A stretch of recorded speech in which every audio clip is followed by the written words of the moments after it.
Yeah, thanks for your company on this beautiful Monday. Hopefully your Monday itis ain't too bad, as they say. If it is, well, you can always use the power of music to make it go a little bit better. Simply give me a call, let me know what happened over your weekend, and I'll play you a couple of songs.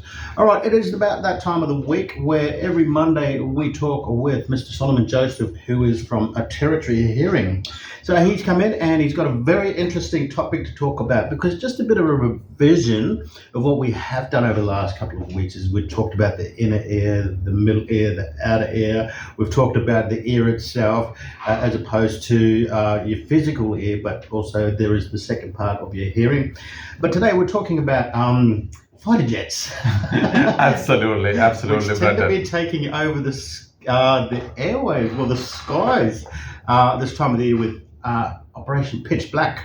Absolutely. Every 2 years we have the pitch black in Northern Territory, especially in Darwin and surrounding area.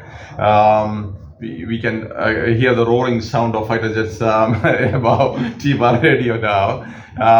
Basically, around 20 nations participate in this pitch black exercise in Darwin. Why the pitch black is coming to Darwin is because Northern Territory has the lowest the density of population in Australia.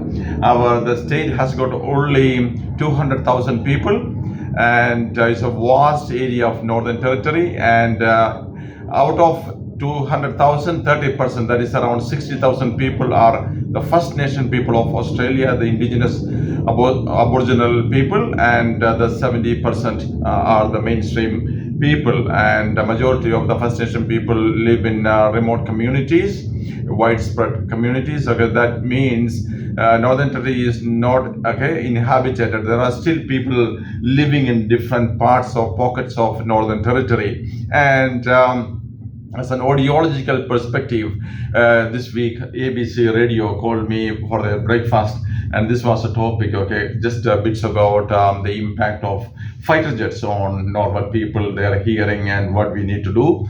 And the research says that to protect our hearing from fighter jets, you must use double hearing protection by wearing high quality earplugs and over the ear muffs simultaneously, because this earplug deep in the ear canal and ear muff outside.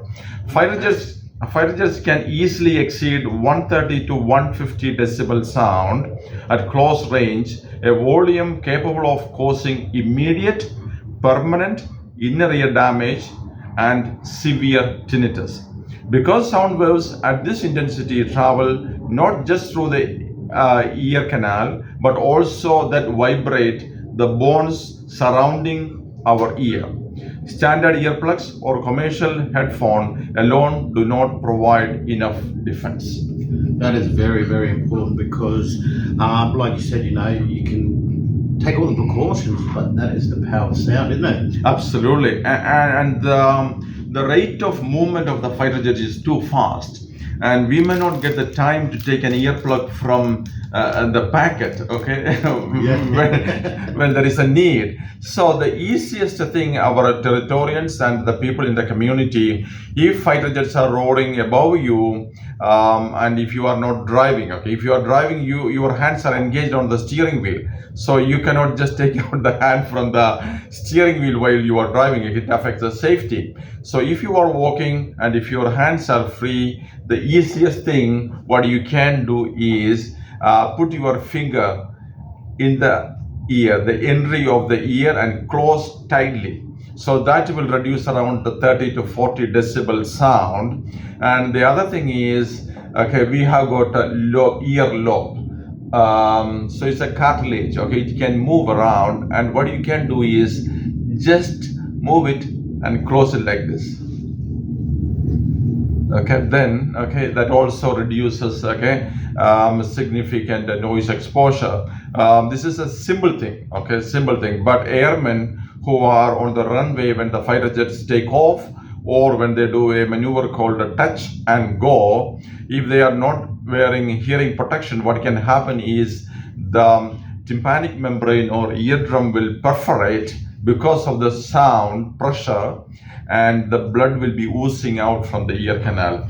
And that's very important too, because we as adults, we can actually do something about it. But then you have babies and toddlers who just basically have to put up with that. So what we recommend is that if you do have kids, is maybe look after their hearing, because it is that time of the year where they are having their exercise. And as you can hear, it is 10 o'clock in the morning, and it seems like the whole Air Force is out and about today.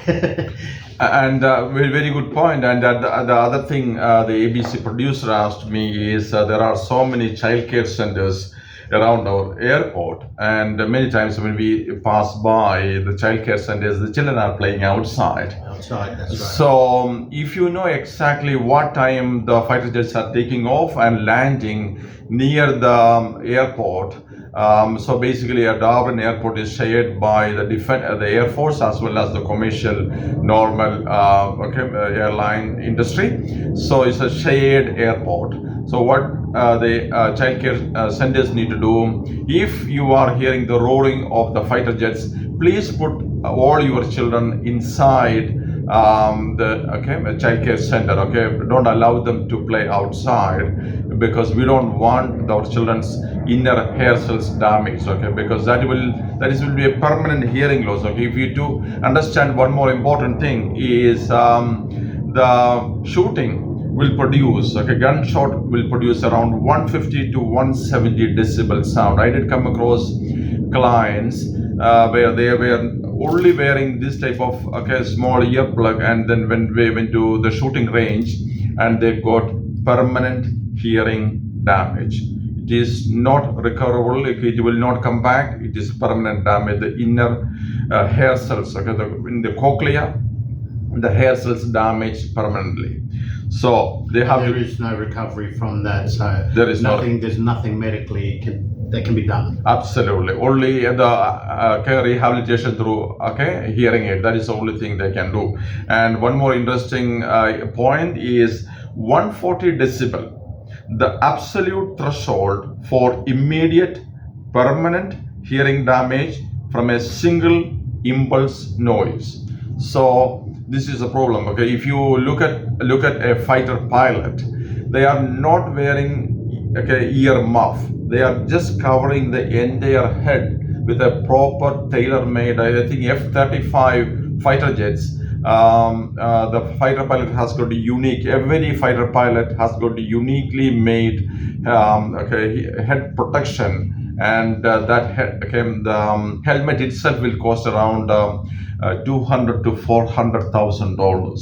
So helmet. So they can see there are cameras in it, and they can see the 360 of that fighter plane. So it's a very advanced. But government is spending so much money on fighter pilots because they are the finest of the pilots. But at the same token, as a normal individuals, we need to look after our hearing. And the other thing I mentioned to the ABC is media houses are the fourth pillars of democracy.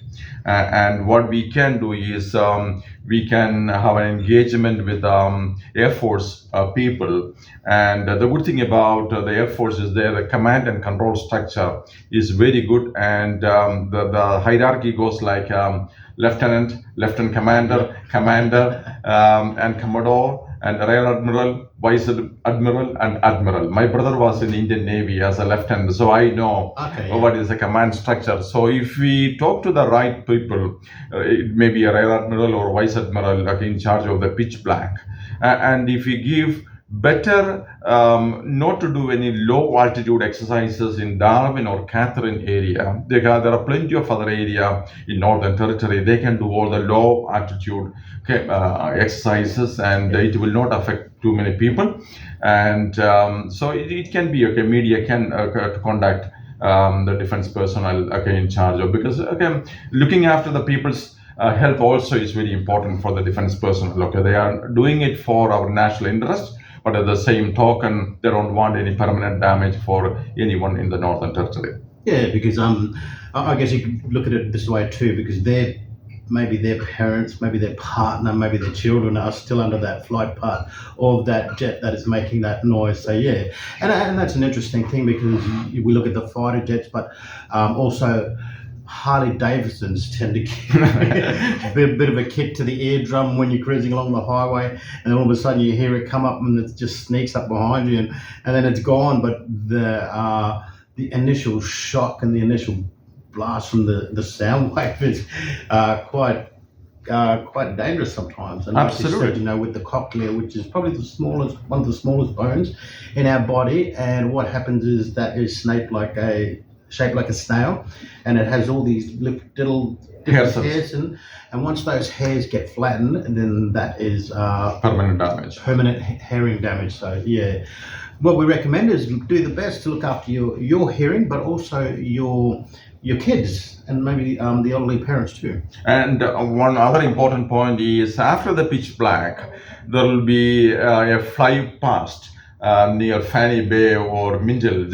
Generally, there will be a fly past, and fighter jets will fly at low altitude. And what our mothers with a pregnant woman, pregnant women, what they need to do is try to avoid that low altitude exercises, because the very loud sounds also affect children in the uterus, still forming. Absolutely. And the children are protected with amniotic fluid. They are lying down within the amniotic fluid, and still amniotic fluid will help to reduce the sound in the mid frequency and the high frequency, but the low frequency there is no protection even with the amniotic fluid.